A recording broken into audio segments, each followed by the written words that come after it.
आचार्य प्रवर भगवत सोमदेव सूरी ग्रंथराज नीति वाक्यामृत में यहाँ पर समझा रहे हैं कि जो आगम है उस आगम के अनुसार जीवन जीना चाहिए। वो आपके वचन आगम है। आगम पर विश्वास यदि नहीं है तो आपका सम्यक दर्शन भी नहीं है। सम्यक दृष्टि वही है जिसको आगम पर पूर्ण विश्वास है। क्षयोसम तुम्हारा भिन्न हो सकता है, बल भिन्न हो सकता है, वीर भिन्न हो सकता है, लेकिन मूल सिद्धांत भिन्न नहीं होते।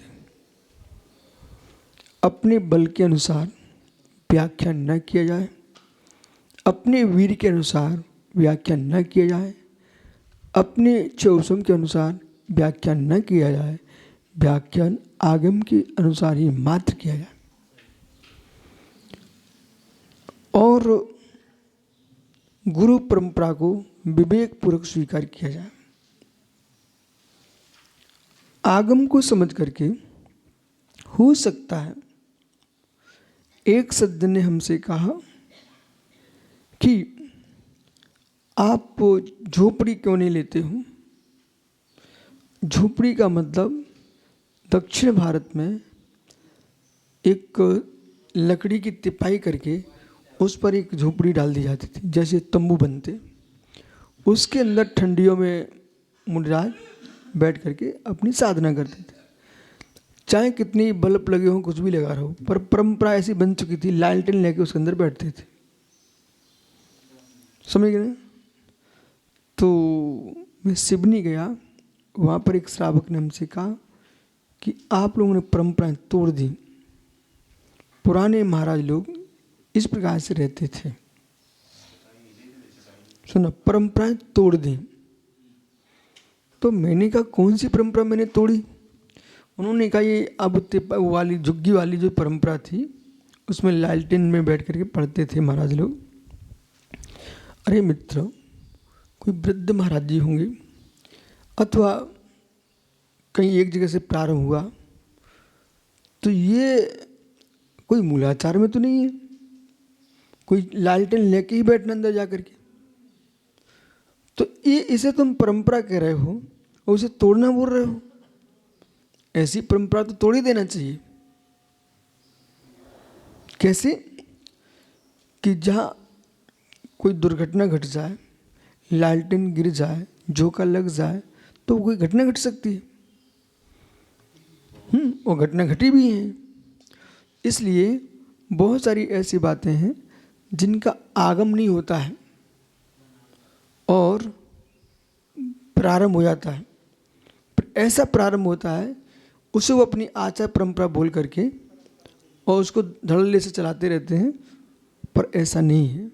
हमारे पास मूलाचार है, चारित्रसार है, भगवती आराधना है, आचार सार है। ठीक है, इन ग्रंथों का आडोलन करना चाहिए और इनको समझ करके फिर अपने सामर्थ्य के अनुसार प्रवचन सार जी की चरणानुग चूलिका का अध्ययन करना चाहिए। उत्सर्ग मार्ग अबाध मार्ग के बीच का जो मध्यम मार्ग है उस मार्ग पर पंचम काल में चलना चाहिए, तभी तुम साधना के सफल हो पाएंगे। या तुम मृदुल चर्या में चले जाओगे या ज़्यादा खींचोगे तो कुमरण हो जाएगा। इस प्रकार से समझना चाहिए। पर व्याख्यान वही होना चाहिए जैसा आगम में ज्यों का त्यों बोलना चाहिए। अपनी असमर्थता को आगम नहीं बनाना चाहिए। अपनी असमर्थता को आगम नहीं बनाना चाहिए। आपकी बुद्धि में क्या आ गया अचानक, उसे आप आगम बनाकर प्रचारित मत करो। मेरा और किसी कोई विरोध मेरा कोई से भी नहीं है। हमारा मतलब यह है, जो विधि आगम में आरंभ परिग्रह में रखी गई है, जो विधि आगम में हिंसा में रखी गई है, जो विधि मुनियों के ये कही गई है, उस विधि को तुम लागू करके वो मुख्य वृत्ति में डाल दो और मूल चर्या को गौण वृत्ति में भी नहीं, अभाव में तुम देख रहे हो। ये अपनी सुधार करो। समझ में आ रहा है मैं क्या बोल रहा हूँ? जिसका आगम में कोई उल्लेख नहीं, आज से कितना भगवान आदिनाथ से लेकर आज तक भगवान ऋषभ देव ने कृषि का उपदेश दिया।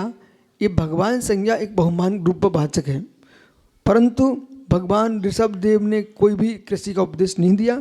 सम्राट ऋषभ देव ने कृषि का उपदेश दिया है। मुनि बन के षटकाय के जीव की हिंसा का त्याग होता है। षटकाय जीव हनते सविद्रव हिंसा टरी, तो षटकाय के जीव की हिंसा का हनन जो होता है उसका त्याग होता है। इसमें आप मुनि बन करके आप किसी भी प्रकार से आरंभ सारंभ का उपदेश नहीं दे सकते हो। 10वीं प्रथमाधारी का अनुमति त्याग होता है, समझे कि नहीं? इसलिए आप प्रजापतिया प्रथम जिजीवसु जो कथन किया गया है, आचार्य महाराज ने जो कथन किया उस सम्राट पद की दृष्टि से कथन किया, उसे आपको पढ़ना चाहिए, टीका सहित अध्ययन करो, न कि मुनिराज की दृष्टि से कथन किया गया है। तो हमको तो इतिहास की दृष्टि से जब कथन करते हैं तो हम सम्राट पद की बात करके ये कहते हैं कि इस विश्व में भारत भूमि पर सर्वप्रथम किसी ने किसी का उपदेश दिया है, वही उपदेश विश्व में लागू हुआ भगवान ऋषभ देव ने दिया है, ऐसा कथन करेंगे। तो भगवान संज्ञा कब से? उनके तो गर्भ से ही भगवान संज्ञा है। भगवान गर्भ में आए, भगवान का जन्म हुआ, लेकिन भगवत्ता प्रकट कब हुई है? वो 13वें गुण स्थान में होती है। कहाँ पर? 13वें गुण स्थान में। पंच परमेष्ठी भगवान की दृष्टि से 6वां 7वां गुण स्थान भी भगवान है, पंच परमेष्ठी, ठीक है।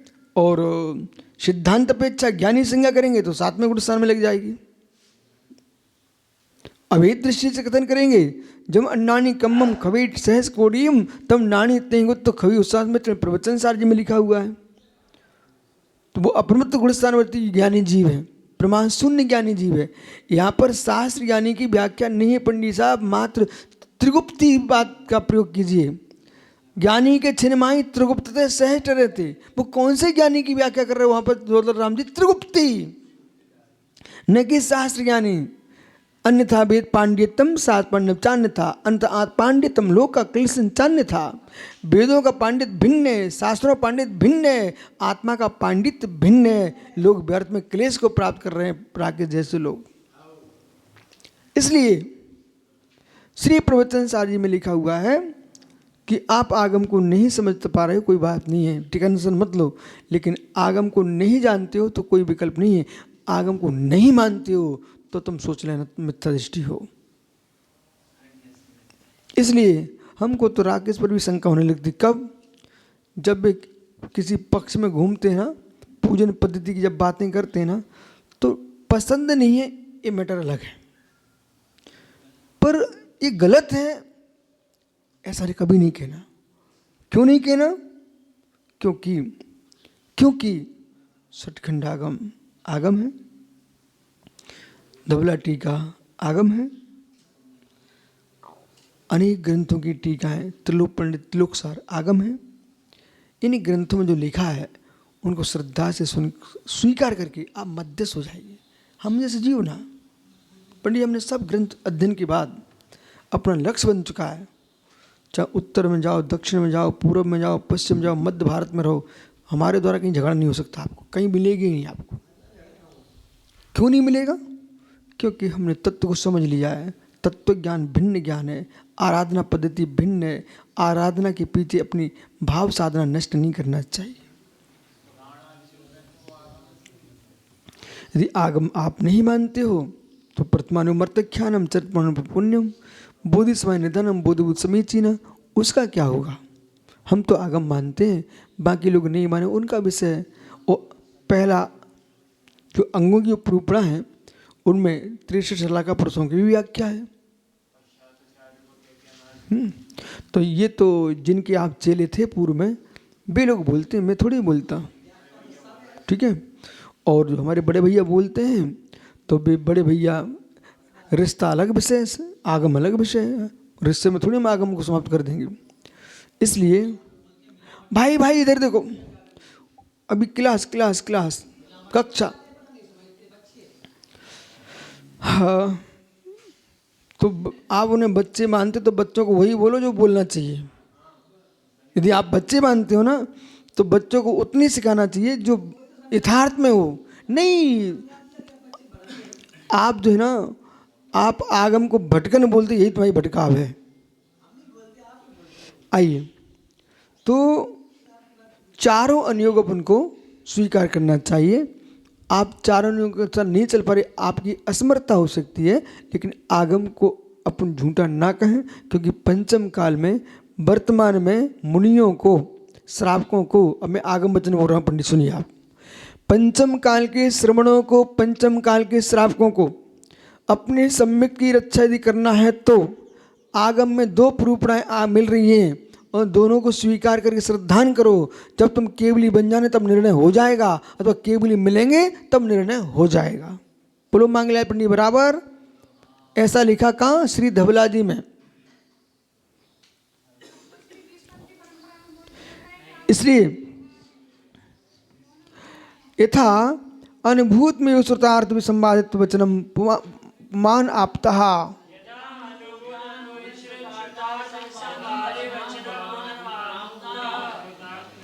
अब क्या है, अतियां सब जगह वर्जित।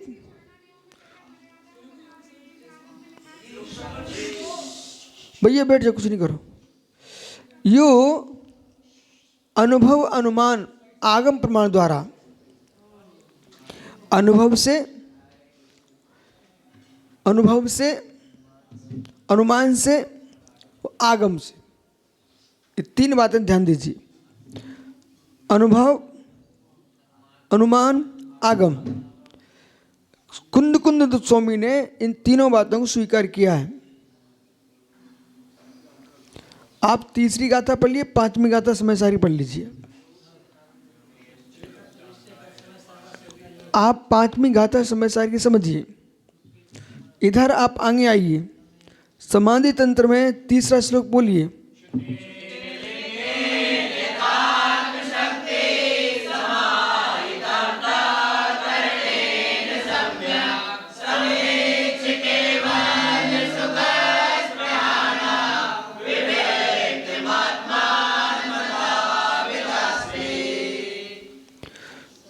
श्रुतेन लिंगेन, सुक्तेन लिंगेन, श्रुत से, लिंग से, यथात्म शक्ति, ये तीन शब्द आ गए।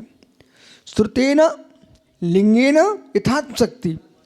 यथात्म शक्ति में स्वानुभव है, स्वानुभव से, अनुमान प्रमाण से, आगम प्रमाण से।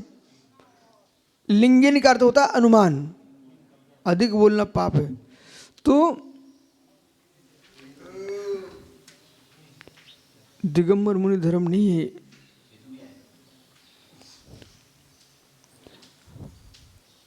तो श्रुतेन लिंगेन,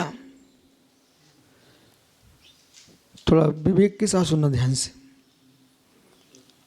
राकेश पंडित भूल कहाँ हो रही है, जरा चेक करो पहले।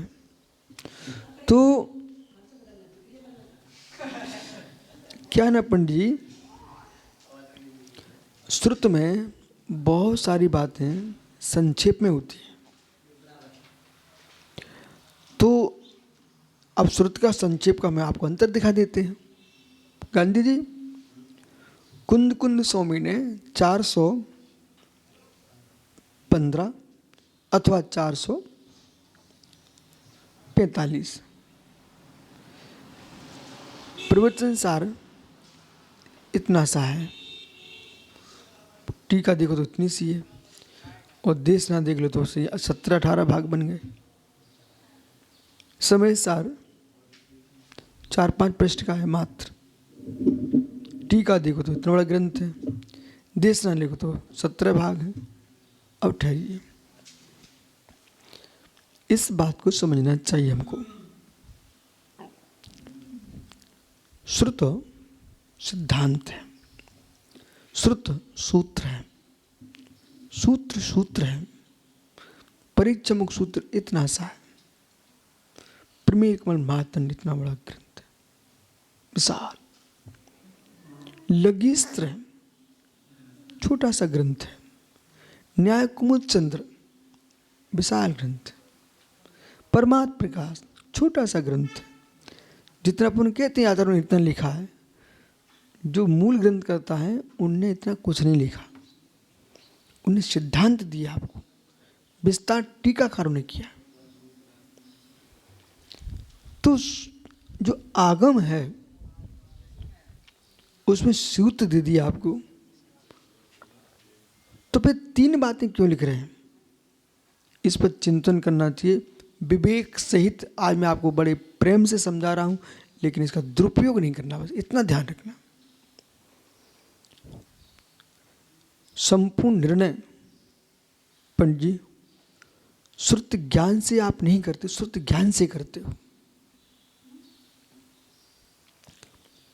पंडित मंगलाल जी, भैया आप सुनो, संपूर्ण निर्णय आप श्रुत ज्ञान से नहीं करते हो, श्रुत ज्ञान से करते हो। जो द्रव श्रुत है इससे नहीं करते हो आप, स्वकीय श्रुत ज्ञान से करते हो। और हमारे राकेश पंडित जी के ग्रुप में भूल क्या चल रही है, वे केवल ज्ञान से सारे निर्णय करा रहे हैं, इसलिए समाज में फूटन पड़ रही है और विघ्न हो रहे हैं। जबकि हमें केवल ज्ञान पर विश्वास करना चाहिए, केवल ज्ञान पर श्रद्धा करना चाहिए। न तुम्हारे आगे केवल ज्ञान है आज, न पीछे केवल ज्ञान है, न बीच में केवल ज्ञान है। तुम्हारे पास तो मात्र द्रव श्रुत, भाव श्रुत। ठीक करें, आपके पास केवल ज्ञान नहीं है। और जब ग्रंथों का निबंधन गणधर ने किया है तब वे भी केवली नहीं थे। केवली की वाणी को श्रवण करके सुयोग्यता से गर्दन ने गुंथन किया। सुयोग्यता का ध्यान रखना। सर्वज्ञ के ज्ञान को पूर्ण लिखा जा सकता नहीं। सर्वज्ञ का ज्ञान छोड़िए, आप मेरा ज्ञान नहीं लिख सकते। जितना आप जो लिखते हो ना, वो छठी छठी बातें लिखते हो, बाकी कितना सोचते हो। शुभ रूप, अशुभ रूप, मध्य रूप, विशुद्धि रूप, संक्लेश रूप। अब गोमट सार की भाषा बोलूं, आहार संज्ञा, परिग्रह संज्ञा, लोभ संज्ञा, मिथुन संज्ञा, इन संज्ञाओं से युक्त होकर के तुम कितना सोच रहे हो। मुझे तो आनंद आ रहा, तुम सुन लो अच्छे से आप सब लोग। पर मैं पुनः एक बार कह रहा हूं, दुरुपयोग नहीं करना आज मेरे शब्द को सुन के। दुरुपयोग नहीं करना, इतना ध्यान रखना। बोले क्यों इतना बार बोल रहे हो। मैं आज वो सूत्र बोल रहा हूं कि श्रुत में सब कुछ नहीं लिखा होता। तो फिर अनुमान प्रमाण श्रुत का ही भेद है। उस अनुमान प्रमाण इस सूत्र रूप है। साधना साध विज्ञानम अनुमानम, उन्होंने समझा दिया, बस निसंग सागर सूत्र दे दिया। सूत्र अनुमान नहीं है, सूत्र अनुमान प्रमाण नहीं है। हमारी प्रज्ञा में अनुमान प्रमाण होगा। हमने देखा कि मोना मनीष आया तो मुस्कुराते आया, तो मुस्कुराते आज का मतलब ऐसे आज कुछ लाभ हो गया।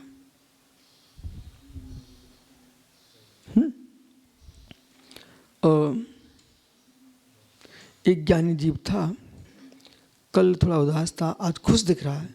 तो मुझे क्या लगा अनुमान से, उनका स्वास्थ्य आज थोड़ा ठीक होगा। अरे हम शास्त्र में पढ़ने जाएंगे, वो शास्त्र में लिखा ही नहीं होगा।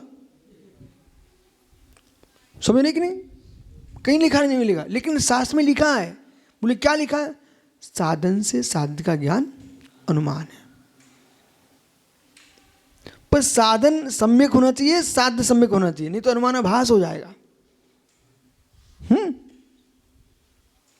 अनुमान लगा रहे संकित सागर जी, ये धुआं दिख रहा है, यहाँ तालाब होना चाहिए, तो क्या हो गया, ये तो अनुमानाभास हो गया। अब अच्छा धुआं दिख रहा, अग्नि होना चाहिए है, तो ये तो ठीक है, लेकिन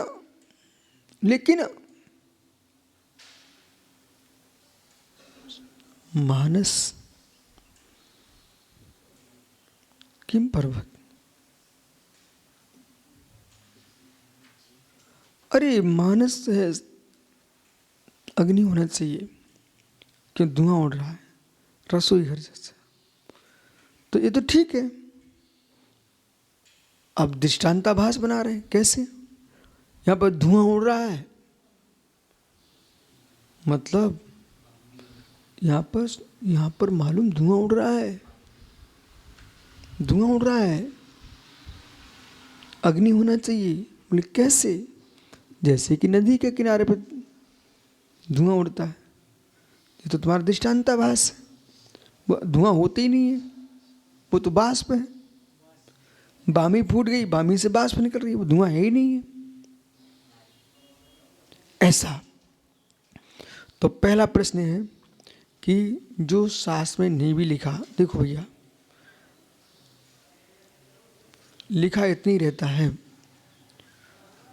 फिर हम कहते हैं पंडित जी ज्ञानी, तो पंडित जी ज्ञानी का मतलब शास्त्र ज्ञानी नहीं है मात्र, अनुमान इनका तगड़ा है। तो ये जानते हैं पंडित जी, देश की कितनी जो घर की माताएं बहनें रहती ना, बे बालकों के चेहरा देख के बता देंगे इनका सील बच्चा की नष्ट हो चुका। कौन? माताएं। इतना ही नहीं, उदरस्थ शिशु बालक है कि बालिका, ये घर की माताएं जान लेती हैं, बुजुर्ग। ठीक है, किससे?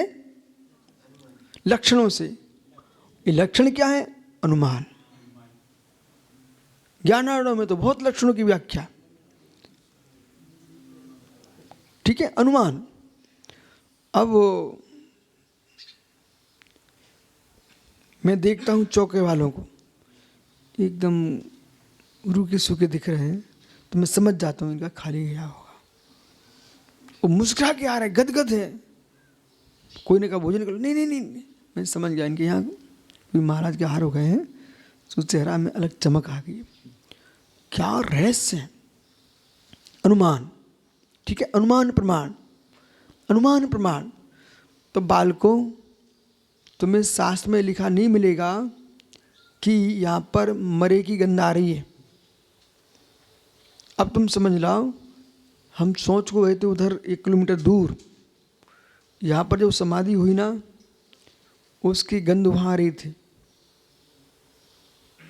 अब इन अनुमान प्रमाण के लिए इंद्रिय क्षयोपशम चाहिए। ऐसा अनुमान प्रमाण के लिए इंद्रिय क्षयोपशम चाहिए। अब जिनके कोरेना लग गया, उन्हें कुछ समझ में नहीं क्या है, हमारा सामने से आ रहा है क्या, कहाँ है? बोले मेरे को सूंघने भी नहीं आ रहा, तो खुशबू नहीं आ रही, तो नाक का क्षयोपशम, उसको पर रोग नहीं मानो। बोले क्षयोपशम में कमी आ रही क्या, उसे रोग मान लेते लोग।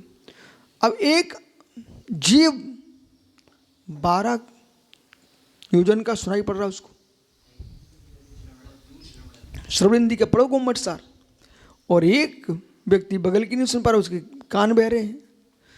तो इसलिए इंद्रियों का क्षयोपशम भी चाहिए। अनुमान प्रमाण के लिए इंद्रियों का क्षयोपशम चाहिए है, प्रत्येक इंद्रिय का क्षयोपशम। अनुमान प्रमाण एक इंद्रिय ज्ञान का विषय नहीं है, संपूर्ण मति ज्ञान का विषय बनता है, वही श्रुति ज्ञान में फिर प्रवेश कर जाता है। समझ रहे हैं आप लोग? अब चलो, इंद्रिय क्षयोपशम हो गया। अब वीरेंद्रा क्रम का क्षयोपशम नहीं है, तो इंद्रिय क्षयोपशम क्या करेगा? वीरेंद्रा क्रम का क्षयोपशम चाहिए। धन्नो जैन दर्शन को, धन्नो राकेश साहब, क्या भाग्य था तुम्हारा, धन्नो। कितनी सूक्ष्म अंदर की बातें बोल दी। हम कह रहे राकेश यार खुश रहो, यार प्रसन्न रहो, वो चाहता भी मैं खुश रहूं, लेकिन वीरेंद्र क्रम का क्षयोपशम नहीं है, तो चेहरे पे खुशी आ ही नहीं सकती। उत्साह कैसे आएगा? वस्तु मिलने पर भी तुम सुखी अपनी खुशी प्रकट नहीं कर सकते। यदि वीरेंद्र क्रम का क्षयोपशम नहीं है तो उत्साह शक्ति नहीं है। अब इसको हम क्या करते हैं, हम ज्योतिष वाले से बोलेंगे तो वो अपनी अपनी बात रखेगा, भूत वाले से वो अपनी बात रखेगा, आयुर्वेद के बाद वो कहते हैं दवाई खाओ। लेकिन सत्य है जिससे वीर अंतरा कर्म का क्षोभम बढ़ता हो, यदि वो हो गया तो सारे काम ठीक हो जाएंगे। दो लेना, बल और वीर। बल क्या है समकित सागर? भोजन से मिलता है बल, ठीक है, भोजन व्यायाम से मिलता बल। वो अंतरंग उत्साह ये वीर है। नहीं, उसका दर्शन से कोई मतलब नहीं है। आत्मशक्ति, सम्यक दर्शन का दर्शन अलग है, और जो देखने वाला दर्शन अलग है, विषय विषय का सन्निकर्ष अलग है, और धर्म रूप दर्शन अलग है। शब्दा नाम अनेकार्था। तो यह जो वीर है ना, वीर है वो शक्ति। अब देखो मैं आपको बताऊं, जब अपन सुब्रत सर कहाँ से, वहाँ महाराष्ट्र में, राजस्थान में पंचकर्म हुआ था। उस गांव से चलने के बाद रास्ते में बीच का जो समय था वो बहुत ही एकदम विचित्र समय चल रहा था। मतलब पाटे पे खड़ा होने के लिए मुझे ताकत चाहिए थी। रावट भाटा चले ना बीच में, और उसमें क्या हुआ, बल का कारण बदल गया। तो सुब्रत सागर एक दिन आहार से निकले और हमारी थाली देख के निकल गए। सो ये जाकर के कमरे में जाकर के आपस में हंस रहे थे, चर्चा कर रहे थे, राकेश आहार करा रहे थे, ठीक है। तो अब इन लोगों ने तो कोई गलत काम किया नहीं, वैद्य जैसा बोलते रहे वैसे वो लोग करते रहे। तो उसमें बल के कारण का अभाव हो रहा था। वैद्य अपने हिसाब से ठीक कह रहा था, समझे भैया, वो अपने अरवे से देख रहा था, पर सामने वाले की शक्ति अलग थी, अलग थी ना। तो अपन को ये भी ध्यान रखना चाहिए, वैद्यों को सलाह दो कि उपचार के साथ रोगी की सामर्थ्य का भी ध्यान रखा जाए।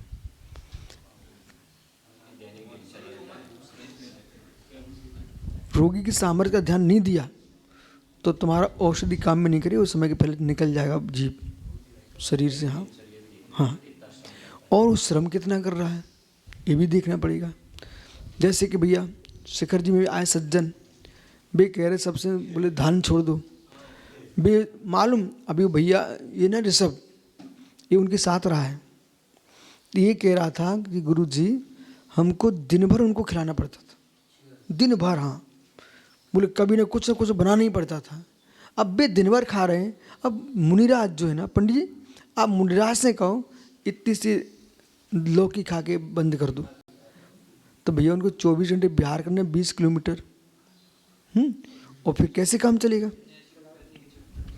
तो ये जो उपचार हैं उन्हीं के लिए हैं कि जो घर में बैठे हैं वो कुछ काम नहीं करते। जो लोग विहार कर रहे हैं और दिन भर अध्ययन कर रहे हैं, उनसे तुम कह रहे हो कि एक बार जाओ इतनी सी लौकी लेके आओ, वो साधु समय के पहले निकल जाएगा, जिन शासन सब शून्य हो जाएगा। रात्रि में नहीं खाते, बाकी दिन भर खाते, 6:30 बजे तक खाते रहते। वो बैठा साथ में रहा है। आइए, तो कहाँ पहुंच गए? श्रुत यानी अनुमान, नीति वाक्य मृत, अनुमान के पास पहुंचे आप। तो अनुमान का जो पेट है पंडित मांगलाल जी बहुत बड़ा है। वो मतलब तुम्हारे घर से प्रारंभ होता है और तीर्थंकर के पास जाता है। पंचम काल में आप तीर्थंकर के सर्वज्ञता की सिद्धि किससे करोगे? सूक्ष्मांत धूरार्थ प्रतिष्ठा का सिद्धा अनुमित रग्नादित्य सर्वज्ञ संस्थिति ही। तो सूक्ष्मवर्ती दूरवर्ती ये सब का तुम ज्ञान करते हो किसके द्वारा? अनुमान के द्वारा।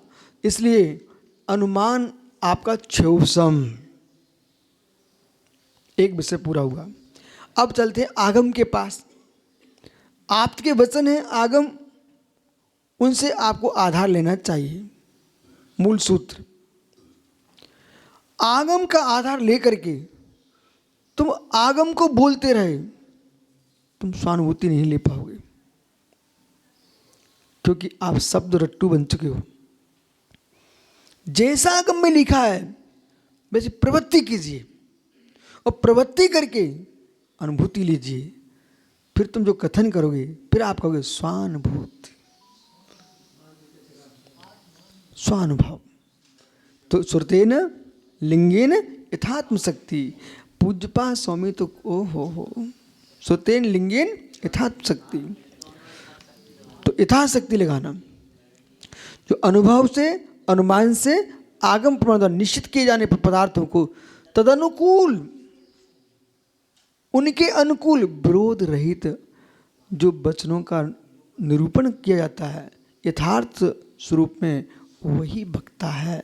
तो मूल वक्ता तो तीर्थंकर देव हैं। उत्तर ग्रंथकर्ता जो भी होंगे वे ऐसे गुणों से विशिष्ट होना चाहिए, वे ही आप्त पुरुष हैं। वो आप्त निर्दोष होना चाहिए। हम इष्टजनों को भी आप्त कहते हैं, इष्टजनों को भी आप्त कहते हैं, पर परम इष्ट हमारा तीर्थंकर है, इसलिए आप तुम्हारा वहाँ सर्वज्ञता की दृष्टि से आप्त हैं, से सांगे विचार करेंगे। आज के सूत्र को, आज की व्याख्या को विशेष समझना है। माणिक्यनंदी स्वामी परीक्षामुख सूक्त में आभासों की व्याख्या कर रहे हैं।